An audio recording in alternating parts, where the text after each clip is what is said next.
host, Matt Newton here, and I'm on the road today, at least for the next few months as well, recording from an apartment in Istanbul.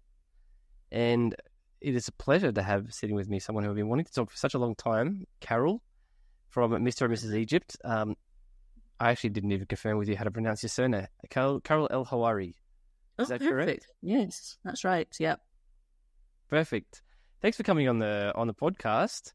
So Carol, Mr. and Mrs. Egypt, what an interesting business name. What is it that you guys do? We do multi-day custom tours in Egypt, and what our USP is, to use marketing terms, is that we do the things that the majority of tour operators in Egypt don't do, which is we arrange tours where people can go to wherever it is that they want to go and do what they want to do in the order they want to do it, rather than your standard Egypt. Start in Cairo, go up to Aswan, do a cruise, and then do Luxor, and then leave. So that's what we do. Okay. We can do all price ranges. I mean, we tend not to do the extreme budget end, shall we say, because it's hard to operate at that level and make a profit. But we will cater for any other budget because we have access to hotels and whatnot at all levels. And do you primarily work, well, just talking about this brand, we can talk about the other brands in a second, but do you primarily work directly with consumers, or are you more of a DMC? We work directly with consumers. I have had a few interactions with people who want us to act as a DMC, but to be honest, they haven't panned out. Some thoughts on that, but so far they haven't. So, but all of our we work with Kim Kim as an OTA, and that's also essentially that's almost direct bookings. It's certainly not as a DMC. And everything else that we do is direct booking. Okay. All right, you're giving me a few threads to pull at, but what I want to start with is the reason we agreed to set up this conversation in the first place. A super interesting comment that you left on Facebook, and it comes back to something you just said previously as well, which is people come to Egypt. There's a very, very standard way of traveling Egypt when it comes to routes, but it's not just the routes as well. And I've personally experienced this. I went on a trip of Egypt where the guide, when it came to actually talking about the history of Egypt, was so boring. We'd stand against the wall and he'd just be like, all right, so 2477 BC, blah, blah, blah, blah, blah, blah. And we'd just be looking at him, so everyone's just in a competition to not be the first person to go to sleep, right? And then when he's done, he's like, okay, good, let's go over here. And he was like a fun dude when he wasn't being a guide. Yes. Big problem. There's a reason for this. That all guides in Egypt have to be qualified, licensed and registered, basically. And by qualified, what they mean is they have to have gone to university and done the guide degree. Either they have to done the normal undergraduate degree, or they can do a postgraduate degree if their first degree wasn't in guiding. And there are other courses, but they have to have done something like that to enable them to be registered as a guide. How many years of study are we talking? Just normal, 3 years normally. Wow. Years, so okay. Oh yeah, it's extremely comprehensive. I mean, I have lots of guides on my books, obviously, and I've talked to them about what they do, and it's extremely comprehensive. What they learn. It's essentially, that's why they can call themselves Egyptologists, because although they're not archaeologists, their knowledge of Egyptology, and they tend to, especially if they do go on to do masters and whatnot, they specialize as well. And so because Egyptology is just, well, it covers thousands of years, so it's there's a lot of stuff to learn. So that's how it works here. And then what then happens is that they join the guide association, and if they're members of the guide association, they get quite a lot of benefits in terms of upgrading their knowledge. If there's new sites open, they get taken to those and told about them and things like that, all of which is great. And they also get what's called in Egypt social insurance, which enables them to have that and work freelance, because the vast majority of guides in Egypt work freelance. So it's in many ways it's good. But the problem is, as far as I can see, without having done one of these degrees myself, is that they focus an awful lot on the knowledge and not enough on what they're doing it for, what they're learning it for, and they forget that the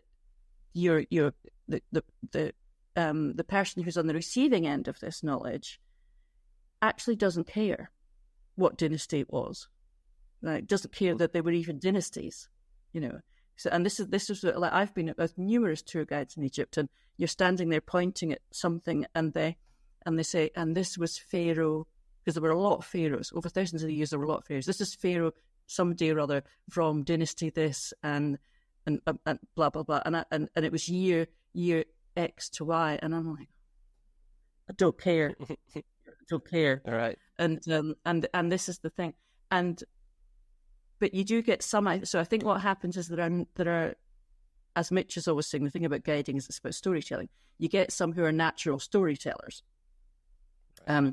So they're the ones that tend to adapt their style to being better guides, rather than just imparting pieces of information, because it's not even knowledge; it's just pieces of information. Right, so, human Wikipedias. Yes, basically. There. Because there's there's thousands of years worth of history. So yeah. And so, okay, so you've got these human Wikipedias walking around, and one thing I noticed you mentioned on that Facebook comment is that a lot of the guides are resistant to change. So in terms of becoming storytellers as opposed to human information exporting machines, right? Yes. So how have you gone about solving this problem? So what I do several things. That any guide who's going to go onto our books has to do a tour with me, basically. And if they are, I'm going to say some stuff that some people probably aren't going to like here, so I apologize in advance. But for example, we went, myself and a colleague went up to Luxor, which is probably, apart from the pyramids, is probably the second most popular place to go in Egypt. It's I think they describe it as the world's biggest open air museum. It's a fabulous place. I mean, if you'll have been there if you've been to Egypt. And we had a guide who, as it happens, he was older, but he's about my age, whereas my colleague was in her late 20s, and she's Egyptian, but she'd never been to Egypt, so never been to Luxor. Sorry, so I thought this will be interesting to see how she does with him, just to observe, and he was absolutely outstanding. To this day, he's still, I think, the best guide that we have in our books. And I think some of the reasons were that he had gone into guiding later in life, so he hadn't started as a guide, so he hadn't had the method. He was old enough to perhaps question the method rather than going straight from school to university. So he was absolutely great. But sometimes I do my test tour, as I call it, with older guides, and sometimes they're the ones who've been guides for like 30 years or whatever since they left university, and they're the ones where I realise immediately it's going to be impossible to change how they do it. So I don't use them. And honest. And what are the tricks? What are the tricks to know? Well, if you're feeling bored, as you said, like literally, if you stand there and you're like, you find your mind wandering, and you're in one of the most fascinating places in the world, and your mind's wandering, that's a bit of an obvious test. Right. Or if you, or the other side of that, if you feel really engaged, if you find yourself wanting to ask more questions, if they're saying things or things that make you laugh, for example, or things you go, oh wow, I didn't know that, that kind of thing, or and again, going back to what Mitch says, where they're telling the story rather than focusing on the dates or the like that, this is this and this is that, and because there's a lot of artifacts, obviously, in Egypt, and again in Luxor especially, and they can just say this is a pylon. I'm like, well, and Thank you. who cares? Yeah. Then they don't say that. You say this is the entranceway to the temple, and this is what it meant in times. It's quite. This is what it. This is what mattered. Yes, exactly. And sorry, carry on. Mm-hmm. You were just about to say. So then, what I started to do, this was quite early on, is I started recruiting guides straight out of Guide University, as I'll call it, and I found them if I went on a test tour with them, and I found them doing I'll give you an example. I'm sure she won't mind. So one of her, at the time she was one of our junior trainee guides, and we went to the Egyptian Museum to do a test tour, which of course is an absolute unbelievable place for just doing a test tour because there's so much in it. So we sort of walked round the corner, and she said, "And this is the funeral artifacts of Queen Hetepheres," and then walked off. Like, there you go. And then and I thought, and who was she? Yeah. So afterwards, I gave her this feedback, and then we did it again, and it's quite. I felt really sorry for her at the time, so we did it again. Walked around the corner, and said, "And this is the funeral artifacts of Queen Hetepheres," and she was the wife of she was the wife of one of the pharaohs that built the pyramids, and she was really important because and started to. I mean, walked around the corner, and they'd moved all the stuff to the Grand Egyptian Museum, so there was nothing there. So I felt really sorry for her, but she talked about it anyway. Already. There. Yeah, but that's one of the examples of when you're prepared to, if like in that one, if they're prepared to learn a different way of doing it, then they get taken onto the books. So, and she did. She's one of our primary guides, actually. So nice. So, when you're talking about them learning, obviously that's a bit of teaching that goes into it. So, I mean, obviously we don't have hours and hours and hours to learn every single thing, but like, what are some of the key principles or the key lessons you've picked up over time about how to teach people effective guiding? Well, I would say that I want to be clear on my abilities here. So I would say I don't teach them. I wouldn't say I teach how to be an effective guide. I teach how to engage your customers. If you see what I mean, there's a lot more to guiding than just. I would say Mitch does the how to be an effective guide. That goes right from the very beginning to the end of the process of being a guide. But I do the bit where the number one objective is that you engage your customers, and that they leave with a little bit of knowledge that maybe wants them to learn a bit more, or at least they're really interested in what they're hearing, and they don't need to know everything. They just need to, because the thing about Egypt is a bucket list destination. People have wanted to visit their whole lives, so. And you've lived here your whole life as a guide, so you have to try and understand that. I do this with my team. This bit of it I do with my team as well, not just the guides. So you have to understand that this is the country you live in, and you're like, oh yeah, pyramids, whatever. But for them, they've seen these on TV or on photographs their entire lives. They've studied them at school, and people have, like, for example, my father's generation remembers all the, after he read books about King Tut and whatnot. So that's what to remember. And so I tell them, so pick something. So the first thing is, of course, is to try and get a read on your customers.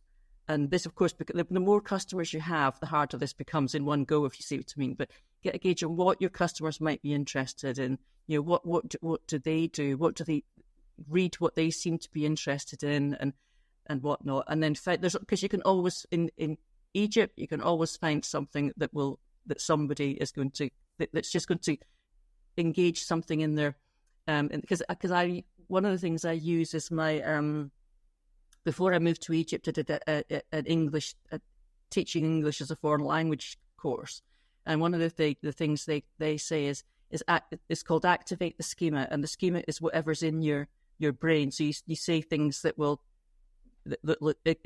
activate what's already in your brain.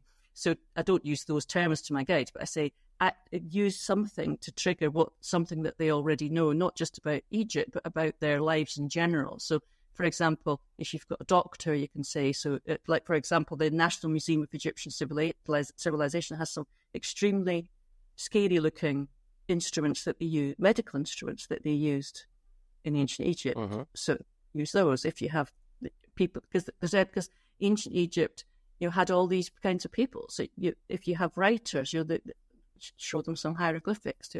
There's all sorts of things you can do. So to engage their interest, and don't do exactly the same. Don't stand there and say exactly the same thing every single time. So because then the only time you can really justify doing that is when you've got large groups who have potentially got very diverse interests or backgrounds or whatnot. But even then, you can still be engaging in interest. So right. the way I do it is I kind of do it myself. That's what I did with the guide I was talking about. I say, so if I was going to, because of course, the thing is, I already know about the things that she's talking about, because I would love to be able to guide in Egypt, but I can't because foreigners aren't allowed. So, but I do know a lot. And so I know about Queen Hetepheres. And I said, well, the thing is that, so Queen Hetepheres was, these are the things about her that are interesting, but on their own, they're just pieces of information. So you need to weave them into a story. So that was a bit of a rambly answer to your question, sorry. But so I'm curious, what? Sorry. Yeah, it's about engaging. So I'm actually curious, though, Yeah. Queen Hetepheres. Yeah. What makes her interesting? So she was a very important queen, because she was the mother of a pharaoh and the wife of a pharaoh and the daughter of a pharaoh. So she was. Wow. So hardly anybody's ever heard of her, but she was critical in ancient Egyptian history, and so she was. And her funeral artifacts were found intact inside one of the pyramids, and it was a massive, incredible thing when they were found. And beautiful. I'm trying to picture them now, like gold beds. I think you can gauge the level of importance of any ancient Egyptian by their funeral artifacts, and the more there are, and the more gold there is, generally, the more important that person was. So this is the other thing about Queen Hetepheres. So you can talk about how how her tomb was found, as well, which was found in the what do you call it, the pyramid area. So yeah, she was quite amazing and apparently very beautiful, although very, very few images of her actually exist. So, what would it? she was So if someone were to have an image of them, what would that look like? Like a sculpture? It would be usually a relief on a wall. Yeah, there's a lot, and they're always sideways profile, or usually sideways as well, profile. Yeah. Oh yeah. So that calls to mind actually an example when I was in Iran with a guide last year who has been going through a similar education process to you, just with someone else, right? In the sense of, like, he went through the tourism university, he learnt to just go XYZ, yeah, all that sort of stuff. And but I could feel the influence of his training, because at one point he took me to one of those freezers that were along the wall, and it showed a lot of people bringing gifts to a king. And then instead of just saying, oh, these are people bringing gifts to a king, he started playing a game with us. He said, okay, who can guess? And we started guessing, like, the different nationalities, or trying to guess based on the dress and the faces and all that sort of stuff, what the different nationalities were that were bringing to the king. And that was pretty cool. And yes, it just got everyone engaged. So the guide I was talking about in Luxor, I think that if you can engage children, then you've pretty much cracked it. And we do our guides do things like that as well, because Egypt again is an absolute gold mine for things like that, where you can, like those friezes you're talking about, where it's some sort of procession, and there's all kinds of people and all kinds of things. There's so much of that you can engage, and you can relate it to. One thing I really like is when guides relate ancient Egypt to modern times, so you can show that ancient Egypt were normal. So there's a fantastic tiny museum at Saqqara, which Saqqara is where the original pyramid was, the oldest pyramid in the world, and there's some fossilized, I'm not sure fossilized the word, but there's some cheese there, and it was one of the packed lunches of a worker. So you can say, look, the workers, they had to take the packed lunches to work. So, and this is what this was. So, these people, they were normal. They were like you and me. So, right, yeah. I love that. Yeah, I love the common details. The other thing that people like, I'm not sure. Well, I love the gods and goddesses. It's one of my areas I like most. And people love. So if you give them you say, okay, so your goddess Sekhmet's my favorite. So see where you can say, here she is. Here's what she looks like. See where you can find her, and see if you can work out why she was important and why she's here, and and that kind of thing. And then this really works with children. Then they're off looking for their goddess, or god, whichever you. Nice. Yeah. It's kind of personalizing the place to themselves, that sort of thing. I think I'm just trying to think. Like, I can't remember if our guide ever really taught us too much about the hieroglyphs. I would imagine that a lot of guests are kind of interested in hieroglyphs and what they mean. Well, again, hieroglyphs are something that you gauge your audience again, but again, you can make them interesting because you can show them, for example, if a set of hieroglyphs is in a cartouche, which is the oval shaped thing that you often see, that means it's a name, so therefore you can, because that's one of the things they all learn at university, and again, because you can say, what does this mean, and they'll tell you because they did that at university. But again, it's something that you use to engage with something else with the customer. So you don't say this means this and this means that, because that's largely boring. You say, so this was so this is an example of where they were offering these things to the gods, and this god is such and such, and he was the god of this. So you can see that there he was. So what do you think? What do you think he's offering? What do you think that is? That they're offering. He was a river god. Right. So that or if it's like you can make hieroglyphics more interesting than just like letters on a pillar, which is ultimately what they are. Yeah. Or if just an example just occurred to me, obviously, because we have a women-only travel company, you could pick out hieroglyphs that are related to the roles of women in society. Oh yeah. Stories. Yeah, roles of women. that's I've got a tour coming up. It's actually not till January 2025 actually, but I've got. It's called Queens and Goddesses of Ancient Egypt, and that's for women. Although the expert I have on is actually a man, but he is the expert on queens and goddesses.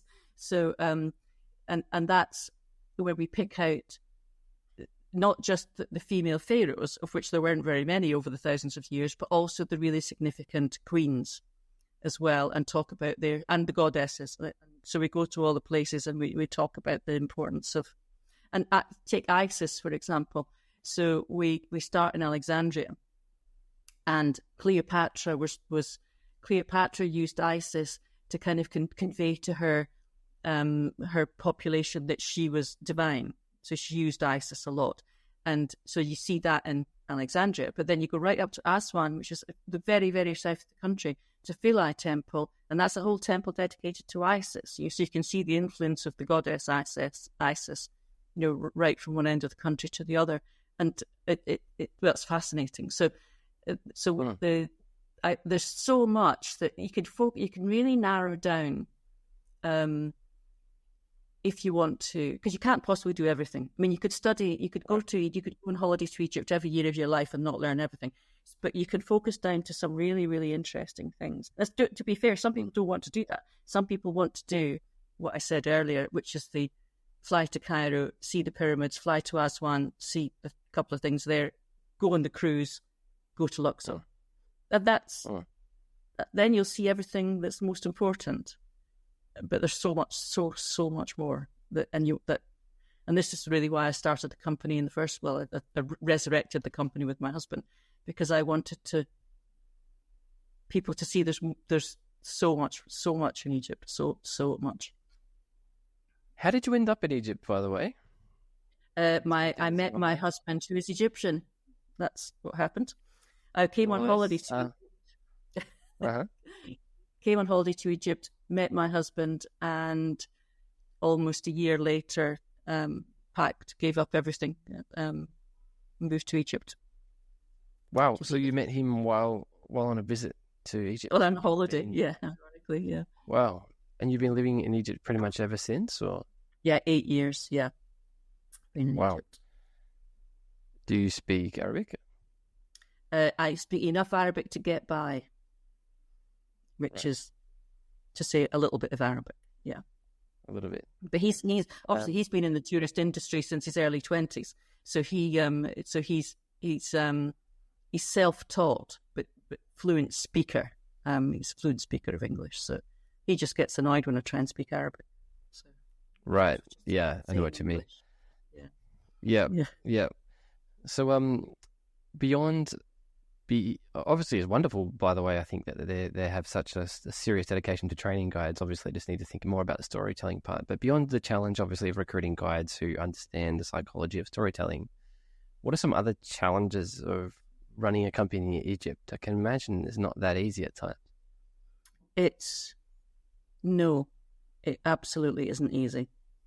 It's extremely challenging at times, and you have to work within the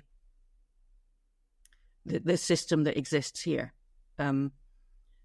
So, for example,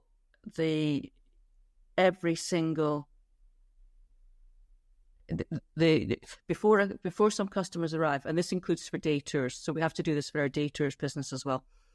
Every single tour that we do, we have to submit in advance, usually 48 hours in advance, which can be a problem for short-term tour bookings, especially day tours, to the tourism police, what's called permissions. So we say these are the customers, this is exactly where they're going, and this is their nationality. Don't need to know their names, but they need to know their nationality. So you have to, and it has to be quite detailed. And the tourism police rarely, especially for your standard type stuff, they rarely push back. If you've got more than two or three tourists, then sometimes they will send a tourist policeman to be with you, which you have to. I'm strongly in the camp of managing customers' expectations so they don't get worried when stuff like that happens. So when you're there on your minibus and a tourist policeman shows up, now they don't come with. They do have guns, but they don't come in uniform. They come in suits, so that's slightly less scary. So that's that. And the other thing, if you're doing something, because we do tours, but this is one of our specialisms. We go to places that vast majority of customers won't go because it's too hard. And one of the reasons is if you go to, for example, we went to a place called Bubastis, which was the city dedicated to the cat goddess Bastet, and it's in north of Cairo. It's in the Delta, and so few people ever go there. I think we had 6, and at least one of them was an American, which tends to make a difference as well. And it was during Ramadan, so I think they were maybe a bit bored. But we literally had, as soon as we got to the border of Cairo Governorate to the next one, which is where Bubastis is, we had a convoy of police. We had motorbikes in the front, motorbikes behind, and a van full of policemen. And this is something you don't know they're going to do this. So this happened. So the tourists are like, customers are like, oh my God. And I just said it's because they think you're very important, and an American, and also it's Ramadan, so I honestly think they're a bit bored because it was also a Friday, so there was nobody around. You got practically a clear run all the way to Bubastis, and then we got to Bubastis, and the chief of police of that city showed up to say hi. And you're like, oh, hi, nice to meet you. So, it was a number of things, because so few people. I mean, admittedly, Bubastis is not. I mean, people who are interested in the cat goddess, or cats, it might be interesting for them. But there's not very many. Well, we were the only tourists there. So, right. But you have to. So that's one of the challenges is dealing with the permissions that you have to get, and a lot of. I mean, and it should be transparent to your customer, but to some extent, you need to manage their expectations. Like, things can go wrong everywhere, but there are certain things that you think we just have what we call hashtag because Egypt, things that are just completely you just can't explain, that just happen in Egypt, and I don't use that term unless I develop a relationship with the customer and I feel like I can use it, but I do say that unexpected things can happen in Egypt, and you need to know that we'll deal with that, and you don't need to worry, and that to expect the unexpected. So there's that as well. But yeah, it's also very regulated. The funny thing about Egypt is it's in certain areas it's extremely regulated, and tourism is one of these areas. So, for example, this is why being an unlicensed guide, you can be an unlicensed guide, but you can't go anywhere. You can't then take your customers, say, into the pyramids, because the guides have to show their ID, for example. So, and we tried to. The other problem we have is, again, this is with guides, is that Egypt is very. We pay our guides. This is one of our things that I personally think is very important, that you pay your guides and your drivers and anybody else who's involved, especially freelance, a decent wage. Some companies pay their guides nothing, which means, to me, drives entirely the wrong behaviours, because then the guide is forced to rely on tips and commission to get to earn money. And what that means is it drives customers to shops where they get commission. Right. Yeah, I hate that. Oh God, I hate it as a customer, and it's rife here, because we had a customer in April, and she did her cruise with a different company, and she was talking about the guide took her to, I think it was a perfume shop or a gold shop, one or the other, and the guide was so pushy, that's probably the word, with her saying, you get this one, you really want it, and stuff like that, and that she burst into tears. Wow. And she said, and your guides are they never do that. If I want to go to a shop, they'll take me. She did do a lot of shopping, in fact. But one of the things the guides don't like, other guides, not our guides, is if they don't go to the touristy shops, they don't get commission. So if the customer says, I want to go to this, like Han al-Khalili, which is the ancient Egyptian bazaar in Cairo, you don't get commission in Han al-Khalili. So a lot of guides won't go there, because the customer can buy as much as they want, but the guide won't see any commission. So anyway, my point about that is that's one of the challenges with guides, is that some of them are very commission. But a guide told my husband, this is a few months ago, said, "You're sending me the wrong kind of customers." And he said, "What are you talking about? I'm sending you customers." And she said, "They don't want to go to shops." This was German customers, actually. And he said, mental note to self, like, she's off our list, basically. Right. So. Yeah. Wow. Yeah. This is. I know it's famously a problem in Morocco, right? Where I imagine it's very, extremely difficult to get guides not to take people, even if they've been told a million times and you're not allowed to. It still happens. It can be very frustrating. Eventually, what I started saying to them was, like, so can I not even ask them if they want to go to a shop? And I said, you can ask them once. And if they say no, you do not push it, basically. And I'm absolutely, my husband is actually much softer than me. People think he's really tough, but he's not as tough as me. Because like one transgression and you're out, we won't use you again, basically. And we'll know, we find out because the customer tells us. Right. Right. yeah, we spent ages in this shop, and I don't know why we didn't want to go there. And I'm like, right, okay, then that's you off the list. Then. Mm. So Wow. So this is having been explained all this, you still have guides who it's just like ingrained into the mentality. yes, and well, there's a story like that, and every guide, and it's passed down. It's one of these stories that's passed down through guide generations. And my husband knows it was true because he knew the guide. Some Americans flew in, transited through Cairo. I can't remember where they were going, somewhere else in Africa, transited through Cairo back to America, and they had a day tour at the pyramids. And then they went to shops, and they bought.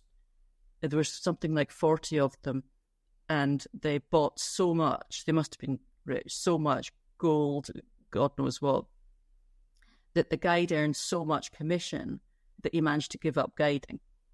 And this is a true story. Every single guide in Egypt knows this story. So every single guide is waiting for their 40 rich American tourists. So Right.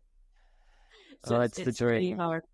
So it's not hard to say to them you can't go to shops. It's hard to convince them. Right. Yeah. Right. Yeah. Yeah. Yeah. So I want to change tack slightly. I want to come back to these gods and goddesses to actually and talk about how it actually happened. So you said you've got a group of people and you have a guy who's leading it, who Yes. is an expert in gods and goddesses. This guy is Egyptian, or he's like a guest? He's British. He's British, but he works for an organisation called the Egypt Exploration Society. And this is how this tour came about, because I'm a supporter of them, because they were created by a woman called Amelia Edwards, who was an Egyptologist at a time when women weren't Egyptologists. It was in the heyday of Egyptology. And she wrote a book called 1,000 Miles Up the Nile. So this is this one I'm actually doing on my other brand, Literary Tours in Egypt, my other multi-day brand. And I'm fascinated. And this guy, Edward, did a course on ancient Egyptian goddesses, and an online one. So, and I joined it, and I was fascinated by it.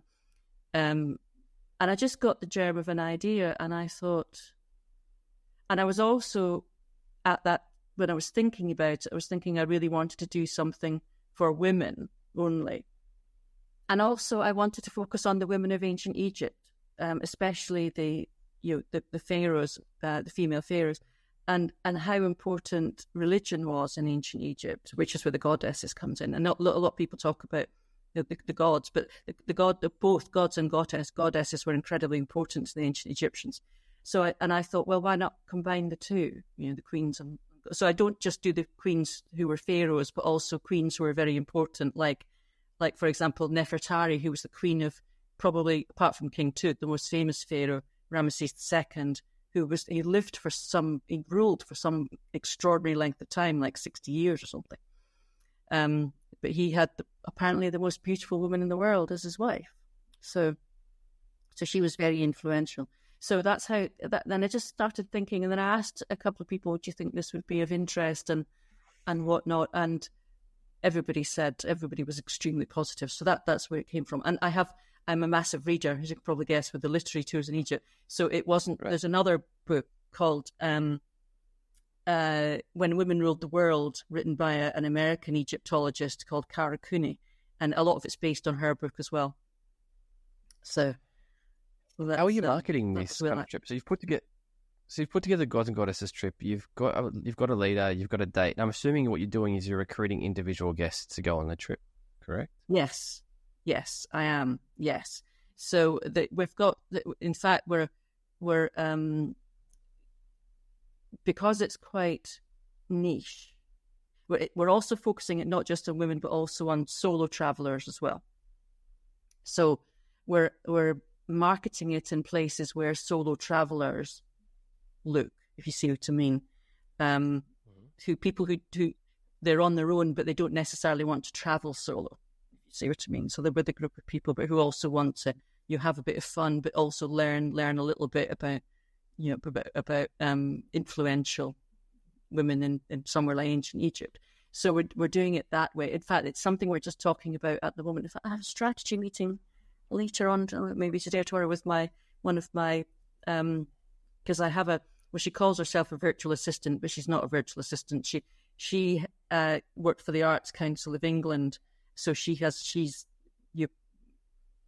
very good on working out where to put things that the right people will see them. You see what I mean?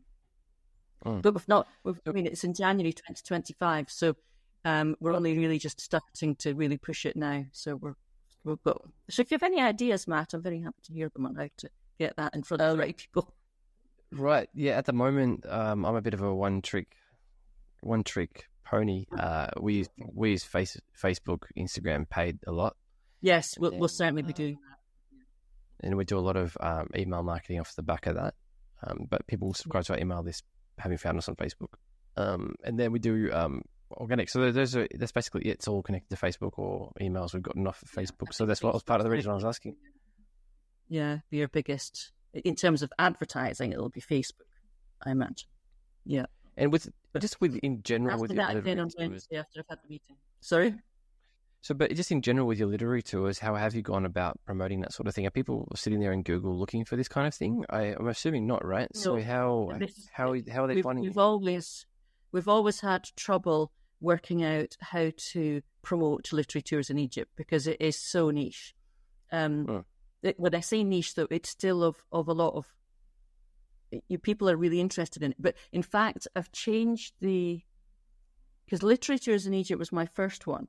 And that was just basically created on a dream that I had to do tours based on Death on the Nile, right? The Christie book.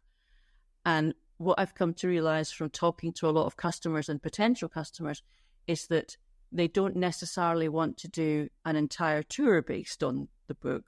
They want to do a day or 2 days on it. So we're actually swiveling so it's not the right word. I don't have a marketing background. Sorry if I'm using the wrong terms, but we're changing it so that, and I'm going to create more tours on literary tours, which are where you don't do one book on the tour. So people, for example, I've already got one, but it's just not up yet, called Literary Cairo, which talks about author, not just foreign authors that set their books in Egypt, like Agatha Christie, but Egyptian, because Egypt has a Nobel Prize-winning author, or had. He's dead now, sadly. So I think that there's probably more potential for us on that than in the doing a 2-week holiday based on Death on the Nile. That's what we're coming to realise. But to answer your question, where we advertise is literary festivals are a really good place to get our name known.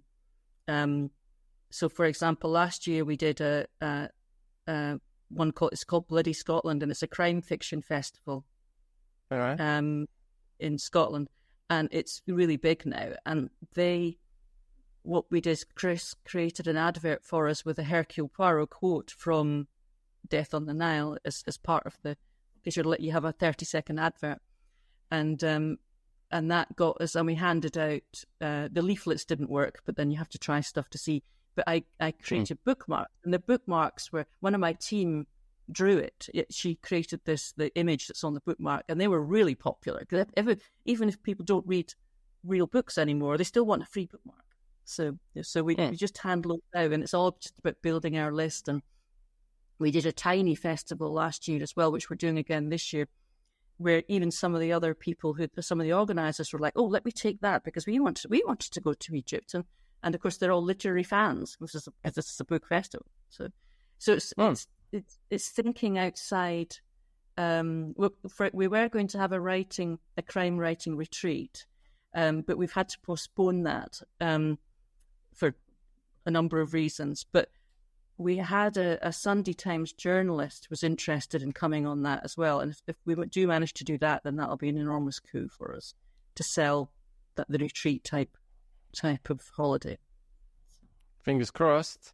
Good luck with that. We're coming up to the very, very end. Is there any particular final thoughts you wanted to share before we? I don't think so. Thank you very much for having me on. I can't believe it's been nearly an hour. Flew by. Yes. And if you want to check you out, they can go to Mr. and Mrs. Egypt.com to go on one of your fantastic trips or collaborate perhaps in some way. And That would be cool. Awesome. Great. Well, thank you once again, Carol Al-Hawari. Thank you, Matt.